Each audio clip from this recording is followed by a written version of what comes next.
ఓం శాంతి 28/5/2026 సాకార ఈశ్వరీయ మధుర మహావాక్యాలు. మధురమైన పిల్లలారా, ఉన్నత భాగ్యాన్ని తయారు చేసుకునేందుకు మీరు తండ్రి వద్దకు వచ్చారు. ఎంతగా శ్రీమతాన్ని అనుసరిస్తారో అంత ఉన్నతమైన భాగ్యం తయారవుతుంది.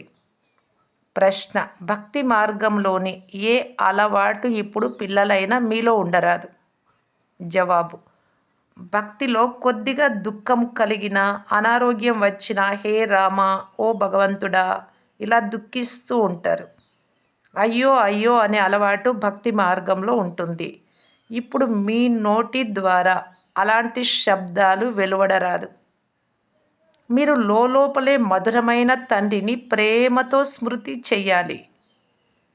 బాబా కాపాడు, బాబా నాకు అనారోగ్యాన్ని నుంచి తప్పించు, లేదు బాధల నుంచి విముక్తి చేయి, ఇలాంటి మాటలు మాట్లాడకూడదు. తండ్రితో ఇంట్లో కూడా అలా అడగరు.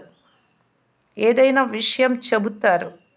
అలాగే మీరు కూడా ప్రేమతో స్మృతి చెయ్యాలి. పాట: భాగ్యాన్ని మేలుకొల్పుకొని వచ్చాను. ఓం శాంతి. సుఖశాంతుల భాగ్యాన్ని తయారు చేసుకునేందుకు ప్రతి మనిషి ప్రయత్నం చేస్తారు. మాకు శాంతి కావాలి అని సాధు, సత్పురుషులు, సన్యాసులు మొదలైన వారు అంటారు. దుఃఖాలను హరించు, సుఖాలను ఇవ్వు అని అంటారు. భగవంతుడే మనుష్య మాతృల దుఃఖహర్త, సుఖకర్త అని భావిస్తారు. ఇప్పుడు భగవంతుడి గురించి మనుషులకు తెలియదు. మీరు వారిని శివబాబా అని అంటారు. బ్రహ్మ, విష్ణు, శంకరులను బాబా అని పిలువరు. వారు దేవతలు. భగవంతుడినే బాబా అని అంటారు. వారు నిరాకారులు. వారిని పూజిస్తారు. శివబాబా అందరి వాడు అని తెలుసు, కానీ మేమెందుకు బాబా అని పిలుస్తున్నాము అనే ఆలోచన రాదు. లౌకిక తండ్రిని కూడా కొంతమంది బాబా అని అంటారు. మరి వీరు ఎలాంటి తండ్రి ఇక్కడ ఉండేది? నిరాకార తండ్రి అని ఆత్మ చెప్తుంది. వారు కూడా నిరాకారులే. ఆత్మలైన మనం కూడా నిరాకారులే. సాకార తండ్రి ఉన్నప్పటికీ శరీరానికి ఆత్మ శివబాబా అంటే భగవంతుడిని మర్చిపోరు. గాడ్ ఫాదర్ అంటారు, భగవంతుడా అంటారు. గాడ్ ఫాదర్ సంతానము. ఇక్కడ వారిని పరమపిత అని అంటారు. శ్రేష్టమైన తండ్రి అని ఆంగ్ల భాషలో గాడ్ ఫాదర్, సుప్రీం సోల్ ఇలా అంటారు. వారు సర్వోన్నతులు. లౌకిక తండ్రి శరీరాన్ని ధరించినవారు. శివబాబా పారలౌకిక తండ్రి. తండ్రియే కూర్చొని పిల్లలకు తెలియజేస్తూ ఉన్నారు. తండ్రి నుండి ఆస్తి లభిస్తున్నందున వారిని స్మృతి చేస్తారు. మీరు వారసత్వం తీసుకునేందుకే తండ్రి వద్దకు వచ్చారు.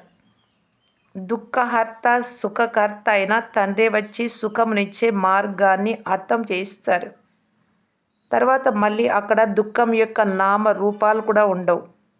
ఇక్కడ చాలా దుఃఖం ఉంది కదా, అందుకే అందరూ పిలుస్తారు. ఇప్పుడు ప్రపంచంలో చాలా దుఃఖము రానున్నది. ఎవరైనా మరణించినట్లయితే చాలా దుఃఖిస్తారు. అయ్యో భగవంతుడా అంటూ ఏడుస్తారు. అతను కళ్యాణకారి తండ్రి ఇలా పాడుతూ ఉన్నారు అంటే తప్పక దుఃఖాన్ని హరించి సుఖమిస్తారు అనే కదా తండ్రి వచ్చి తెలియజేస్తారు. పిల్లలారా, మీరు కల్పకల్పము ఎప్పుడు చాలా దుఃఖితులుగా, పతితులుగా అవుతారు. అప్పుడు హే బాబా రండి అని పిలుస్తారు. నేను కల్పకల్పము సంగమ యుగంలోనే వస్తాను. పావన ప్రపంచం యొక్క ఆది, పతిత ప్రపంచం యొక్క అంతిమాన్ని సంగమము అని అంటారు. ఈ ఒక్క సంగమ యుగానికే మహిమ ఉంది. తండ్రి అందరి జ్యోతులను వెలిగించి దుఃఖాన్ని హరించి సుఖాన్ని ఇవ్వటానికి వస్తారు. మీరు పారలౌకిక తండ్రి వద్దకు వచ్చారు. వారు వీరిలో బ్రహ్మలో ప్రవేశించారు అని మీకు తెలుసు. నేను ఇతనిలో ప్రవేశించి ఇతడికి బ్రహ్మ అని పేరు పెడతాను అని తండ్రి స్వయంగా చెప్తున్నారు. మీరంతా బ్రహ్మ కుమారి కుమారులు. మేము తండ్రి నుండి సుఖ వారసత్వాన్ని తీసుకునేందుకు బ్రహ్మ సంతానంగా అయ్యాము అనే నిశ్చయం మీకుంది. ఎప్పుడు ఈ లక్ష్మీ నారాయణల రాజ్యం ఉండేదో అప్పుడు పిల్లలైన మీకు మాత్రమే సుఖం ఉండేది. ఇప్పుడు ఇది కలియుగము, దుఃఖధామం. దీని తర్వాత మళ్ళీ సత్యుగం వస్తుంది. ప్రపంచ చరిత్ర భూగోళాలు పునరావృతమవుతాయి కదా. సత్యుగంలో మళ్ళీ లక్ష్మీనారాయణల రాజ్యమే రావాలి. ఈ చక్రం తిరుగుతూనే ఉంటుంది. మీరు నరకవాసులుగా అయ్యారు, మళ్ళీ స్వర్గవాసులుగా అవ్వాలి అని బాబా అర్థం చేయించారు. దేవీ దేవతలైన మీ వృక్షం చాలా చిన్నదిగా ఉండేది. మీకు ఇప్పుడు స్మృతి వచ్చింది. మేమే 84 జన్మలు తీసుకున్నాం. మేం పూర్తి విశ్వానికి యజమానులుగా ఉండేవారము. మళ్ళీ పునర్జన్మలు తీసుకుంటూ వచ్చాం. ఇప్పుడు మీరు 84 జన్మల అంతంలో కూడా అంతిమ సమయంలో ఉన్నారు. ప్రపంచము నూతనం నుండి తప్పకుండా పురాతనంగా అవుతుంది. నూతన ప్రపంచం పావనంగా ఉండేది. ఇప్పుడు ఇది పురాతన పతిత ప్రపంచం. ఎంత దుఃఖితులుగా, బికారులుగా, నిరుపేదలుగా ఉన్నారు. భారతదేశం చాలా శ్రీమంత దేశంగా ఉండేది. పవిత్ర గృహస్థ ఆశ్రమం ఉండేది. పవిత్ర ప్రవృత్తి మార్గం ఉండేది. సంపూర్ణ నిర్వికారులుగా ఉండేవారు. సర్వగుణ సంపన్నులు, 16 కళా సంపూర్ణులుగా ఉండేవారు. ఈ విషయాలు శాస్త్రాలలో లేవు. భక్తి మార్గము కొరకే శాస్త్రాలున్నాయి. వాటిలో భక్తి మార్గంలోని ఆచార వ్యవహారాలు ఉంటాయి. తండ్రిని కలిసే మార్గము శాస్త్రాలలో లభించదు. భగవంతుడు ఇక్కడికి రావాల్సి ఉంటుంది అని కూడా భావిస్తారు, కానీ అక్కడికి చేరుకునే విషయమే లేదు. యజ్ఞ జపతపాదులు చేయడం అవేవి అక్కడికి చేరుకునే మార్గాలు కావు. స్వర్గానికి కానీ పరంధామానికి కానీ చేరుకునే మార్గాలు కావు. భగవంతుణ్ణి మీరే వచ్చి మార్గాన్ని చూపండి అని పిలుస్తారు. మా ఆత్మ తమో ప్రధానమైపోయింది, దీని వలన ఎగరలేదు అనగా తండ్రి వద్దకు చేరుకోలేదు. వాస్తవానికి ఆత్మ ఒక శరీరాన్ని వదిలి మరొక శరీరాన్ని తీసుకుంటుంది. ఎక్కడి నుండి ఎక్కడికో వెళ్ళిపోతుంది. అమెరికాకు కూడా వెళ్ళగలదు. ఎవరికి ఎవరితో సంబంధం ఉంటుందో ఆత్మ అక్కడికి వెంటనే ఒక్క సెకండ్లో ఎగిరి వెళ్ళిపోతుంది. అంతేకాని ఎగురుతూ తన ఇంటికి తిరిగి వెళ్ళడం సాధ్యం కాదు. పతిత ఆత్మలు అక్కడికి వెళ్ళలేవు. అందుకే ఓ పతిత పావన రండి అని పిలుస్తారు. ఎప్పుడు పూర్తి ప్రపంచం పతితం అవుతుందో అప్పుడు నేను వస్తాను అని తండ్రి వచ్చినప్పుడు అర్థం చేయిస్తారు. పతిత ప్రపంచంలో ఒక్కరు కూడా పావనమైన వారు లేరు. గంగా నదిని పతిత పావనిగా భావిస్తారు కనుక అందులో స్నానం చేసేందుకు వెళ్తారు. కానీ నీటి ద్వారా ఎవ్వరూ పావనంగా కాలేరు. పాత ప్రపంచం పతితమైనది, క్రొత్త ప్రపంచం పావనమైనది. ఇప్పుడు మీరు అనంతమైన తండ్రి నుండి వారసత్వాన్ని తీసుకునేందుకు వచ్చారు. మీరు పుణ్యాత్ములుగా అవ్వాలి. సతో ప్రధానంగా ఉండే మీ ఆత్మ ఇప్పుడు తమో ప్రధానంగా ఉంది. గంగా స్నానం ద్వారా ఎవ్వరూ సతో ప్రధానంగా కాలేరు. పతితులను పావనంగా చేసే కర్తవ్యం ఒక్క బాబాది మాత్రమే. ఆ నీటి నదులు అన్ని స్థానాలలో ఉంటాయి. మేఘాల నుండి నీరు వర్షిస్తుంది.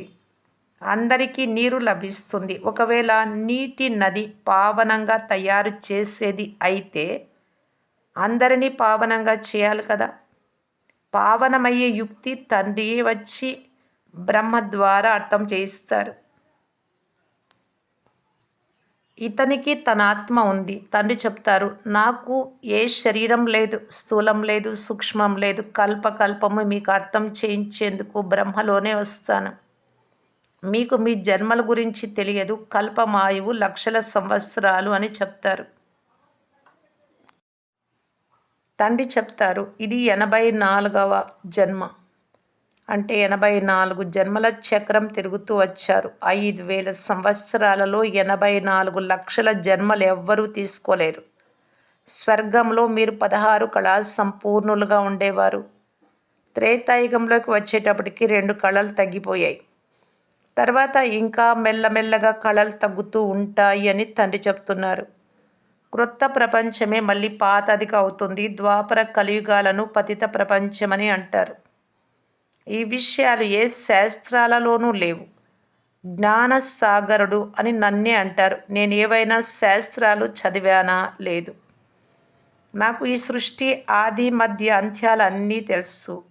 భక్తి మార్గం వారికి జ్ఞానం ఉండదు. అదంతా భక్తి మార్గం. మేము పాపులము, నీచులము, మాలో ఏ గుణాలు లేవు, మాపై దయ చూపండి అని పాటలు పాడతారు. వీరిపై దయ చూపబడింది, అందుకే మనుషుల నుండి దేవతలుగా అయ్యారు. దీనిని సర్వోన్నతమైన భాగ్యం అని అంటారు. భాగ్యాన్ని తయారు చేసుకునేందుకు పాఠశాలకు వెళ్తారు. కొందరు జడ్జీలుగా, కొందరు ఇంజనీర్లుగా, డాక్టర్లుగా అవుతారు. అది వికారీ భాగ్యం. ఇక్కడ మీ భాగ్యం ఈశ్వరుడి ద్వారా తయారవుతుంది. అందుకే వారిని దుఃఖహర్త, సుఖకర్త అని పిలుస్తారు. దేవతలుగా తయారు చేసేందుకు ఒక్క బాబా తప్ప వేరెవ్వరూ చదివించలేరు. బాబా కూర్చొని ఆత్మలతో మాట్లాడుతూ ఉన్నారు. ఇది నా శరీరము అని ఆత్మయే చెప్తుంది. శరీరము ఇది నా ఆత్మ అని చెప్పలేదు. శరీరంలో ఆత్మ ఉంటుంది. ఇది నా శరీరము అని ఆత్మ చెప్తుంది. నా ఆత్మకు దుఃఖం ఇవ్వకండి అని మనుషులు అంటారు. ఆత్మ శరీరంలో లేనట్లయితే ఈ మాటలు మాట్లాడలేరు. ఎందుకంటే శరీరానికి కాల్చడము, పూడ్చడము జరుగుతుంది. అప్పుడు ఏమీ మాట్లాడడమే లేదు, బాధ ఫీల్ కూడా కాదు. నేను ఒక శరీరాన్ని వదిలి మరొక శరీరాన్ని తీసుకుంటాను అని ఆత్మే చెప్తుంది. మీరు తప్పకుండా 84 జన్మలు అనుభవించి నరకవాసులుగా అయ్యారు. ఇప్పుడు మళ్ళీ స్వర్గవాసులుగా అయ్యే ప్రయత్నం చేస్తున్నారు. స్వర్గవాసులుగా తండ్రియే చేస్తారు. సత్యుగాన్ని స్వర్గం అని అంటారు. ఫలానా వారు స్వర్గస్థులయ్యారు అని అనడం అసత్యం. ఇది నరకం. ఎవరైనా మరణించినట్లయితే స్వర్గానికి వెళ్ళారు అంటారు. మళ్ళీ నరకంలోకి వచ్చి భోజనం చేయమని ఎందుకు పిలుస్తారు? దినం రోజు స్వర్గంలో వారికి ఎన్నో వైభవాలు లభిస్తాయి. మళ్ళీ మీరు నరకంలోకి ఎందుకు పిలుస్తారు? మనుషులకి ఇంత మాత్రం తెలివి కూడా లేదు. తండ్రి కూర్చొని అర్థం చేస్తూ ఉన్నారు. ఇప్పుడు ఈ కలియుగం సమాప్తం అవుతుంది. దీనికి అగ్ని అంటుకుంటుంది. ఇవన్నీ సమాప్తం అయిపోతాయి.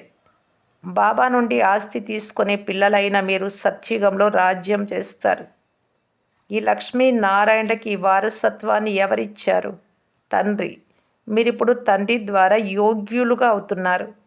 మేము నరకవాసుల నుండి స్వర్గవాసులుగా అవుతున్నాము అని మీరు చెప్తారు. తండ్రి చెప్తారు, నేను స్వర్గవాసిగా అవ్వను, నేను పరంధామంలో ఉంటాను. నరకవాసులుగా, స్వర్గవాసులుగా పిల్లలైన మీరే అవుతారు.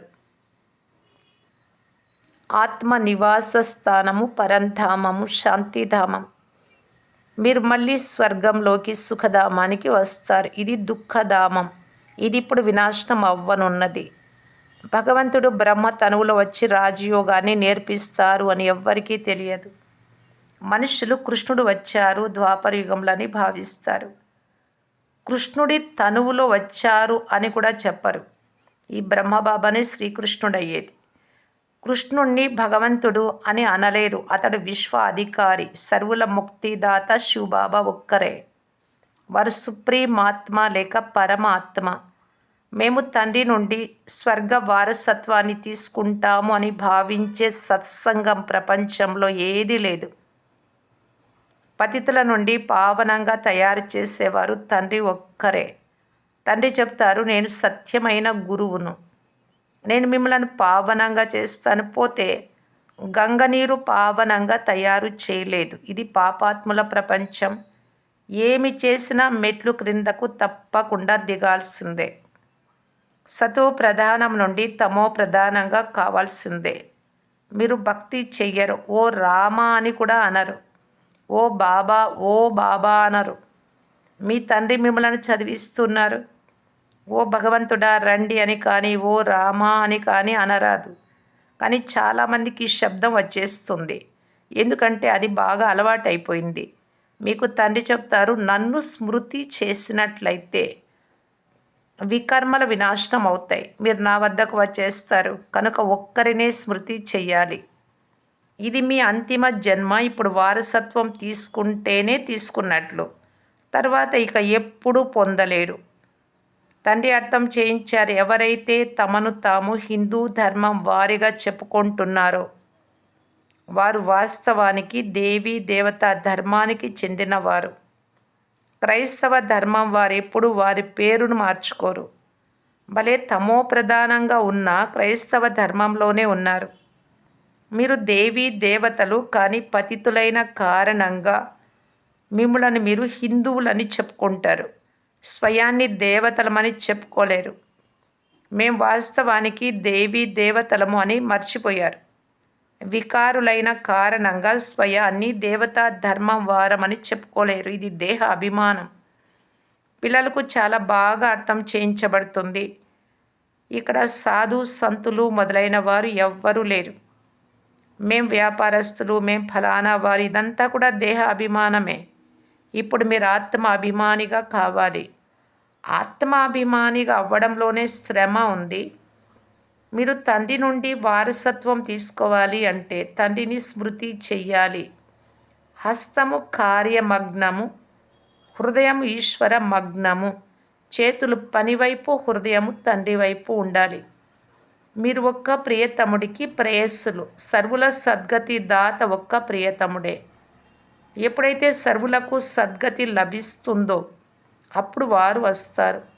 ఎప్పుడు స్వర్గ స్థాపన జరుగుతుందో అప్పుడు దుఃఖం యొక్క నామరూపాలే కనిపించవు. అనంతమైన తండ్రి నుండి స్వర్గం 21 జన్మలకు సదా సుఖ వారసత్వాన్ని తీసుకునేందుకు మీరు ఇక్కడికి వచ్చారు. వేరే మనుష్య మాతృలు ఎవ్వరూ ఎవ్వరిని స్వర్గాధికారులుగా తయారు చేయలేరు. శివబాబా భారతదేశంలోనే వచ్చి భారతదేశాన్ని స్వర్గంగా చేస్తారు. భారతదేశంలో శివ జయంతిని కూడా ఆచరిస్తారు. కానీ తండ్రి నుండి మాకు స్వర్గ వారసత్వం లభిస్తుంది అని మర్చిపోయారు. మంచిది. మధురాతి మధురమైన అపురూపమైన పిల్లలకు మాతాపిత బాప్ దాదాల ప్రియ స్మృతులు మరియు గుడ్ మార్నింగ్. ఆత్మిక పిల్లలకు ఆత్మిక తండ్రి నమస్తే. ధారణ కొరకు ముఖ్య సారము. ఫస్ట్ పాయింట్, చదువు ఆధారంతో మీ భాగ్యాన్ని ఉన్నతంగా తయారు చేసుకోవాలి. మనుషుల నుండి దేవతలుగా అవ్వాలి. పావనంగా అయ్యి తిరిగింటికి వెళ్ళాలి. మళ్ళీ క్రొత్త ప్రపంచంలోకి రావాలి. ఈ చదువు ఆధారంతో భాగ్యం తయారవుతుంది అంటే లౌకికంలో కూడా శరీరానికి భాగ్యం తయారయ్యేది చదువు ద్వారా.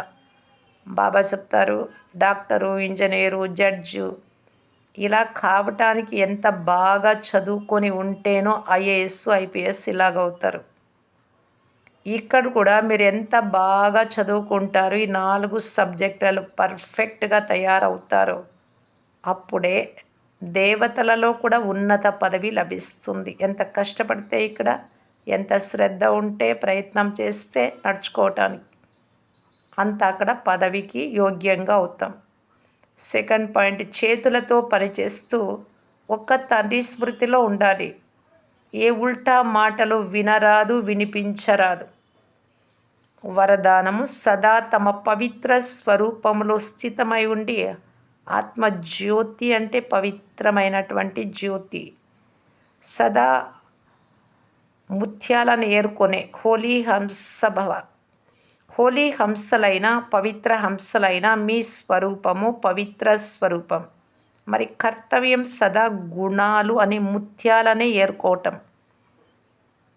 హంస ఎప్పుడు ముత్యాలను ఏరుకుంటుంది? పాలను మాత్రమే త్రాగుతుంది, రాళ్లను వదిలేస్తుంది, నీటిని వదిలేస్తుంది. అలాగా అవగుణాలు అనే కంకర రాళ్లను ఎప్పుడూ బుద్ధిలో స్వీకరించరాదు, మీకే నష్టం. కానీ ఈ కర్తవ్యాన్ని పాలన చేసేందుకు ఇలా నడుచుకోవాలి అంటే సదా ఒక ఆజ్ఞ గుర్తు ఉండాలి. చెడు ఆలోచించరాదు, చెడు వినరాదు, చెడు మాట్లాడరాదు, చెడు చూడరాదు. ఇది ఈ స్లోగన్ బాగా, ఈ ఆజ్ఞ బాబాది గుర్తు ఉండాలి.